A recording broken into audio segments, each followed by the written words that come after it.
Waalaikumsalam warahmatullahi wabarakatuh. Terima kasih saudara Tian Chua yang menyampaikan ucapan selaku naib presiden bagi sesi 2018-2022. Tuan-tuan dan puan, hadirin hadirat perwakilan dan pemerhati. Penggulungan yang terakhir bagi pimpinan sesi 2018, saya dengan segala hormat yang persilakan Yang Berhormat Datuk Seri Saifuddin Nasution Ismail selaku Setiausaha Agung Parti Keadilan Rakyat. Sebelum itu saya ada bunga malai daripada pimpinan India nak dikalungkan kepada Saifuddin. Silakan.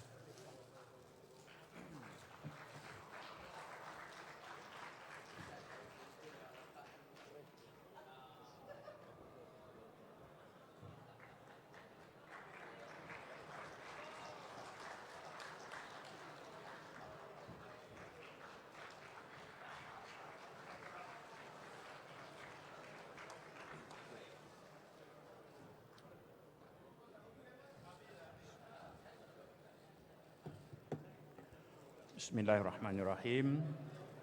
Assalamualaikum warahmatullahi wabarakatuh. Alhamdulillahirabbil alamin. Wassalatu wassalamu ala asyrafil anbiya'i wal mursalin wa ala alihi wa sahbihi wa man da'a bi da'watihi wa tamassaka bi sunnati wa jahada fi sabilillahi ila yaumiddin. Pengerusi tetap Presiden Datuk Seri Anwar Ibrahim, Pengerusi Majlis Penasihat Keadilan Dr. Wan Azizah, sekalian rakan-rakan pimpinan, perwakilan dan pemerhati. Perasaan saya sekarang bercampur baur.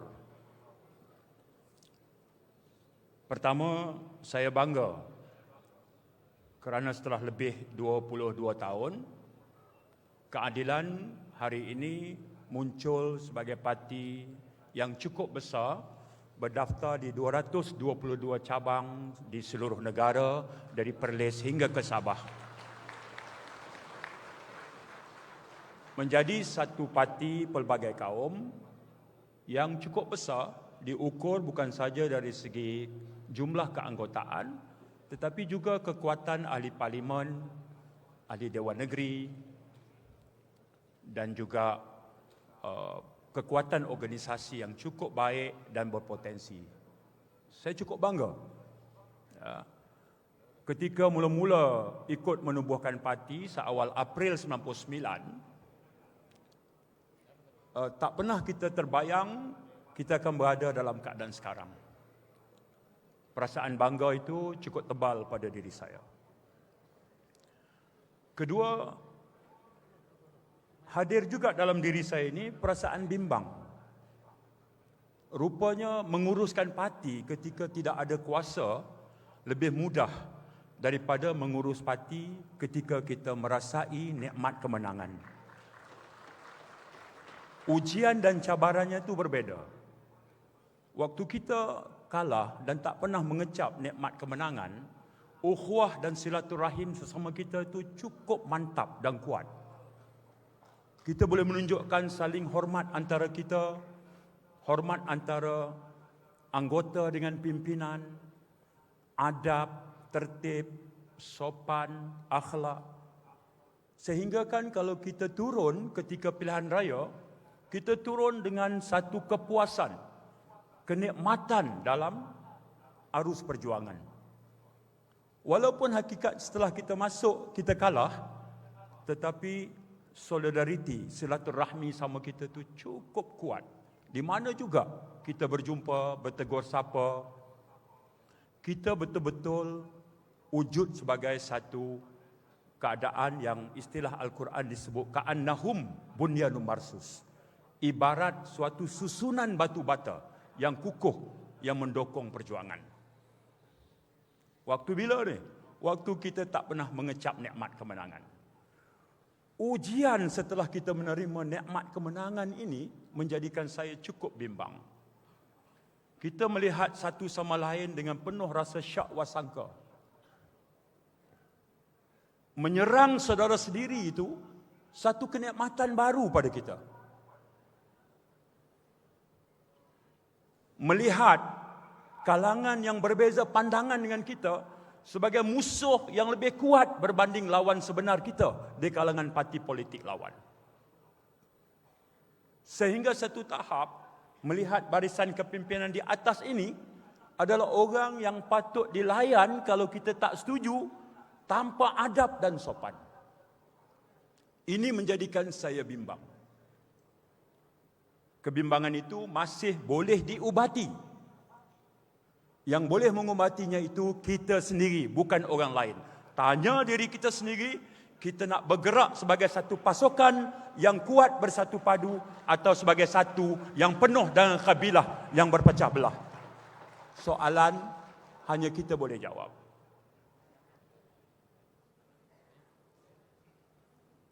Taat kepada pemimpin satu kewajipan organisasi. Taat sifat terpuji. Taat ini sifat mahmudah. Orang Islam dalam solat ada imam. Imam takbiratul ihram, kita ikut. Imam rokok, kita ikut. Imam sujud, kita ikut.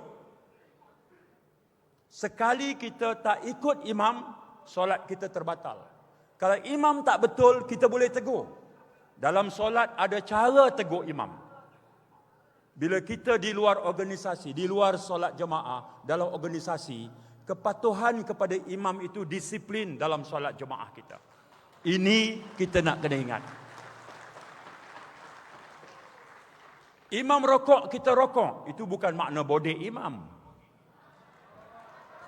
Itu taat dan patuh pada imam. Imam baca solat, baca dalam semayang, salah. Tegur dia, subhanallah. Imam lupa. Imam lupa, tegur. Itu ada cara. Dalam semayang pun boleh tegur. Apalagi di luar. Boleh tegur. Tambah Datuk Seri Anwar. Tegur. Dalam mesyuarat. Tengok semua ni yang ada dalam MPP. Semua jadi saksi. Berapa banyak pandangannya disanggah. Berapa banyak pandangan dia ditolak. Sampai dia kadang-kadang terpaksa merayu. Ini pandangan saya. Ada lagi yang bagi pandangan berbeza. Untuk mengatakan watak dan sosok Anwar Ibrahim ni orang yang tak boleh ditegur, orang yang tak boleh dikritik, orang yang tak boleh disanggah, itu pandangan yang tidak tepat sama sekali. Sosok ini sangat terbuka untuk kita serang. Untuk kita tegur.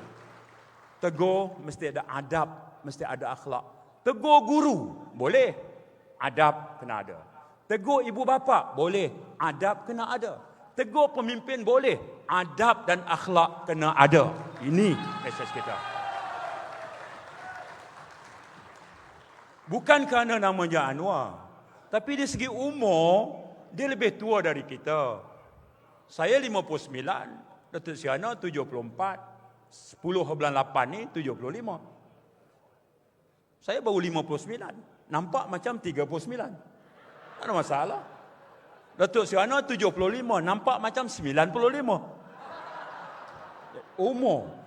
Hormat pemimpin dari segi umur. Hormat pemimpin dari segi pengalaman. Hormat pemimpin dari segi pengorbanan. Hormat pemimpin. Bukan bodoh pemimpin. Hormat. 2010, saya menemani Datuk Seri Anwar ke Mesir. Menghadiri Kongres Parti Liberal Mesir. Datuk Seri Anwar bagi ucap utama. Wakil dari Thailand, Perdana Menteri Abhisit. Habis saja kami berkunjung ke rumah Syekh Ikhwan Muslimin, Syekh Muhammad Badani dan Syekh Mahdi Akif. Semua ramai di rumah dia. Naik kereta Peugeot 2-3 kali bertukar. Ikhwan pada masa itu sedang nak melakukan pertukaran pimpinan. Daripada Syekh Mahdi nak beralih pada Syekh Muhammad Badi. Mereka jemput Datuk Seri Anwar untuk bagi pandangan, bagi input. Saya tengok sendiri bagaimana pimpinan Ikhwan ini menghormati sosok bernama Anwar Ibrahim. Hormat mereka kepada dia. Saya tengok sendiri. Saya sempat menemani dia berkunjung ke rumah Presiden Habibie Beberapa hari sebelum Datuk Seri Anwar dihantar balik ke penjara Sungai Buloh 2015, saya boleh tengok bagaimana cendekiawan Muslim di Indonesia menghormati pengalamannya, pengorbanannya, sumbangannya kepada ummah. Saya tengok sendiri. Ya. Saya sendiri menemani Datuk Seri Anwar, Dr. Wan Azizah 2012 ke Istana Presiden Erdogan di Turki. Ketika beliau diminta memberi ucap utama sempena Arab Springs kepada tokoh-tokoh politik, para diplomat, business leaders, pimpinan media di Istana Presiden. Saya tahu berapa banyak dia dapat bayaran emolument, ratus ribu jugalah. Sebab saya tahu lepas tu saya dapat dan masuk dalam akaun parti. Saya melihat sendiri sosok ini. Tentulah aneh ketika dia memimpin Parti Keadilan. Kalau ada di kalangan kita, harap-harap tak ada. Tapi kalau ada, melihat bahawa menghormati beliau itu diberi konotasi seolah-olah membodek, memuja. Seolah-olah sosok ini tak boleh langsung ditegur. Saya katakan itu salah besar. Tak betul sama sekali. Saudara yang saya hormati sekalian, saya minta maaf lambat masuk tadi, pengurusi tetap. Saya dari jam 8 pagi tadi mengadakan mesyuarat dengan peguam-peguam parti di bilik belakang. Masih berlangsung. Saya minta izin sekejap sebab nak berucap. Parti telah menerima surat notis daripada pendaftar pertubuhan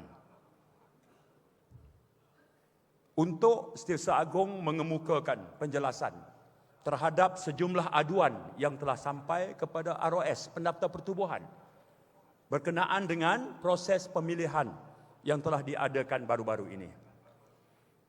Sejurus mendapat surat itu, perkara pertama yang terfikir dalam kepala saya ialah saya mesti bersedia untuk keadaan yang paling sukar, paling buruk. Seumpama yang berlaku pada DAP 2013, seumpama yang berlaku pada MIC 2015.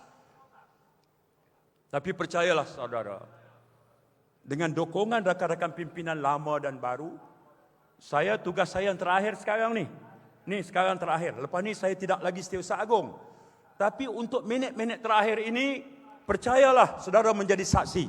Saya Saifuddin Nasution akan mempertahankan parti ini sehabis daya daripada sebarang tindakan yang akan datang daripada pendaftar pertubuhan. Ya. Saudara yang saya hormati sekalian, saya nak akhiri dengan dua saja lagi perkara. Tok Mat jangan bunyi loceng sekejap, Tok Mat.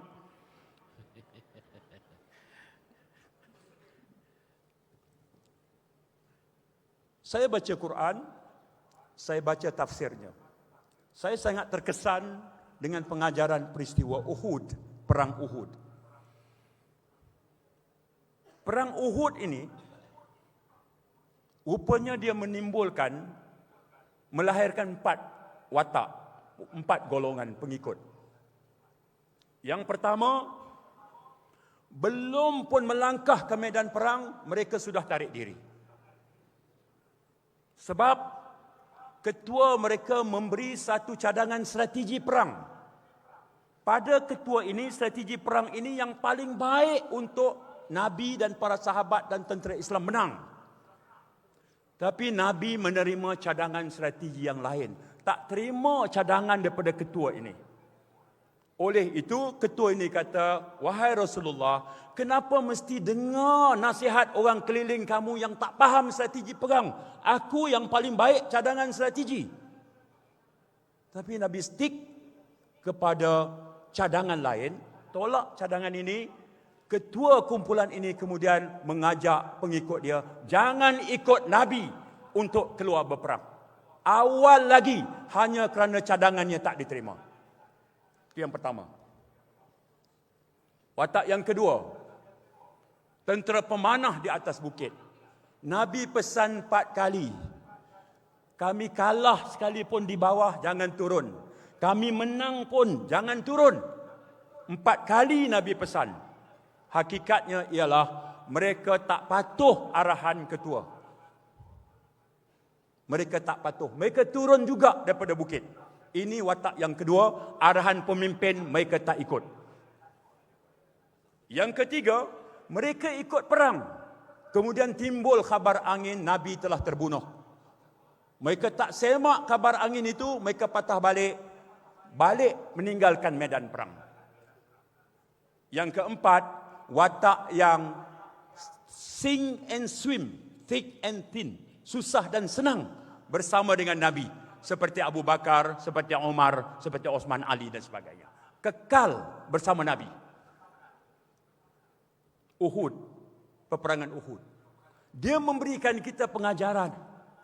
Pertama, kepatuhan kepada arahan ketua yang dibuat secara musyawarah sebagai sebuah pertubuhan. Yang kedua, kalau pandangan kita bagi diterima, kita istighfar. Kalau pandangan kita ditolak, alhamdulillah, bimbang takut pandangan yang diterima itu membawa mudarat. Itu akhlak yang diajar oleh Islam. Yang ketiga, tidak salah kekal setia dengan pemimpin selama pemimpin tidak mengajak kita mengelak lari daripada prinsip perjuangan dan melakukan maksiat dan kemungkaran. Ini prinsip-prinsip yang saya nak. Sebab itu saudara, poin saya yang terakhir ialah saya kena betulkan sikitlah ya. Pemilihan dah berlalu. Saya dengan Rafizi ini sangat akrab. Ezam masuk penjara, saya timbalan.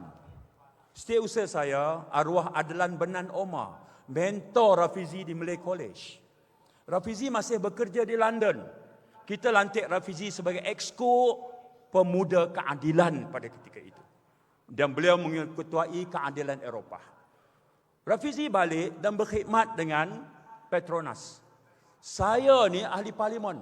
Rafizi adalah speech writer saya. Orang yang banyak saya berkongsi untuk saya kemudiannya perform di parlimen.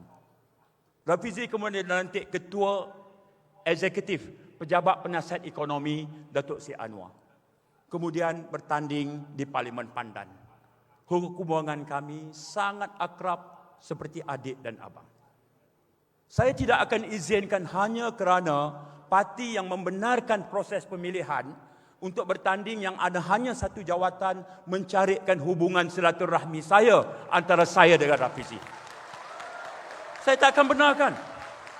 Saudara nak lagakan, kalau ada yang nak lagakan dan api-apikan, silakan. Itu tidak akan mengubah rasa hormat saya dan sayang saya kepada saudara Rafizi. Dia telah terpilih sebagai timbalan, dia ada tugas besar. Datuk Seri Anwar memikul tugas lebih besar. Rafizi juga ada tanggungjawab yang cukup besar. Barisan baru juga akan memimpin tanggungjawab besar. Kalau kita boleh gembeling kekuatan bersama, yakinlah pilihan raya ini akan menjadi milik kita juga. Dalam. Kalau ada batu api itu, kita ingatkan. Pemilihan parti dah selesai. Kalau ada yang buat syarahan dalam Facebook, dia konon dia dah popular. Apa nak heran kalau ada bantahan kepada polis dan ROS yang melantik vendor, presiden dan setiausaha agung. Yang melantik auditor, presiden dan setiausaha agung. Ini fitnah terbesar kalau ada di kalangan kita yang percaya. Siapa yang melantik JPP? Siapa lantik JPP? JPP dilantik oleh ahli Majlis Pimpinan Pusat berasaskan ketetapan perlembagaan parti. Perlembagaan parti kata kalau nak buat pilihan raya parti, MPP boleh melantik JPP. MPP telah melantik Dr. Zaleha. Dr. Zaleha telah mencadangkan jawatan kuasanya. MPP terima dan mereka bekerja. Siapa lantik JPP? Majlis Pimpinan Pusat, bukan Presiden, bukan Setiausaha Agung. Pemilihan berjalan. Kemudian ada bantahan. Banyak mana? 1,800. Mana kita tahu JPP bagi tahu kepada MPP. Bantahan berkaitan disiplin. Datuk Ahmad Kasim, pengurusi disiplin. Jawab bantahan berkaitan pelanggaran etika pemilihan. Panel rayuan JPP. Bantahan berkaitan dengan keraguan undi. JPP kata kami tak ada kepakaran. Kami lantik auditor. Siapa lantik auditor? JPP lantik auditor, bukan Presiden, bukan Setiausaha Agung. Kalau ada sampai buat siarannya dengan senang hati tanpa rasa bersalah, kita bagi amaran kepada watak ini. Kalau nak jadi watak pemecah belah dalam parti, kita akan lakukan tindakan yang sewajarnya.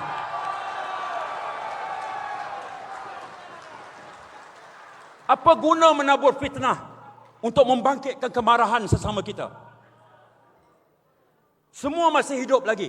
Pengurusi JPP masih hidup, timbalan masih hidup. Pergi tanya, keputusan siapa?